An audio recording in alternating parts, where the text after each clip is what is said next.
Jésus est en vie. Le livre de la Genèse chapitre 21. L'Éternel se souvint de ce qu'il avait dit à Sarah, et l'Éternel accomplit pour Sarah ce qu'il avait promis. Sarah devint enceinte, et elle enfanta un fils à Abraham dans sa vieillesse, au temps fixé dont Dieu lui avait parlé. Abraham donna le nom d'Isaac au fils qui lui était né, que Sarah lui avait enfanté. Abraham circoncit son fils Isaac, âgé de 8 jours comme Dieu le lui avait ordonné.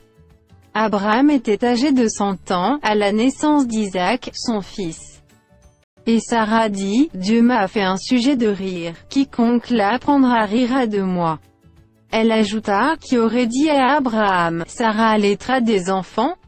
Cependant je lui ai enfanté un fils dans sa vieillesse. L'enfant grandit, et fut sevré, et Abraham fit un grand festin le jour où Isaac fut sevré.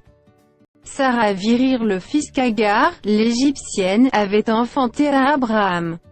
Et elle dit à Abraham, chasse cette servante et son fils car le fils de cette servante n'héritera pas avec mon fils, avec Isaac. Cette parole déplut fort aux yeux d'Abraham, à cause de son fils. Mais Dieu dit à Abraham, que cela ne déplaise pas à tes yeux, à cause de l'enfant et de ta servante. Accorde à Sarah tout ce qu'elle te demandera, car c'est d'Isaac que sortira une postérité qui te sera propre. Je ferai aussi une nation du fils de ta servante, car il est ta postérité. Abraham se leva de bon matin, il prit du pain et une outre d'eau, qu'il donna à Agar et plaça sur son épaule, il lui remit aussi l'enfant, et la renvoya. Elle s'en alla, et s'égara dans le désert de Beer-Shéba. Quand l'eau de l'outre fut épuisée, elle laissa l'enfant sous un des arbrisseaux. Et alla s'asseoir vis-à-vis, à une portée d'arc, car elle disait, que je ne vois pas mourir mon enfant. Elle s'assit donc vis-à-vis de lui, éleva la voix et pleura. Dieu entendit la voix de l'enfant, et l'ange de Dieu appela du ciel Agar, et lui dit, qu'as-tu, Agar? Ne crains point, car Dieu a entendu la voix de l'enfant dans le lieu où il est. Lève-toi, prends l'enfant, saisis-le de ta main, car je ferai de lui une grande nation. Et Dieu lui ouvrit les yeux, et elle vit un puits d'eau, elle alla remplir d'eau l'outre, et donna à boire à l'enfant. Dieu fut avec l'enfant, qui grandit, habita dans le désert, et devint tireur d'arc.